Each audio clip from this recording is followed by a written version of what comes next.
Hari ni aku dah lambat nak pergi modify Wira Grand aku ni. Tapi tiba-tiba bila aku nak start je Wira aku ni,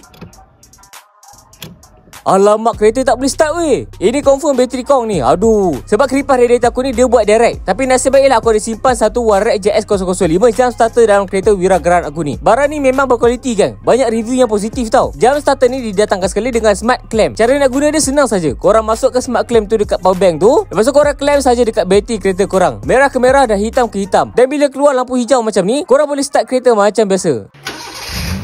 Ha, mantap. Lampu yang ada dekat smart clamp ni adalah safety dia tau. Contoh kalau korang tersilap letakkan, ini yang akan terjadi.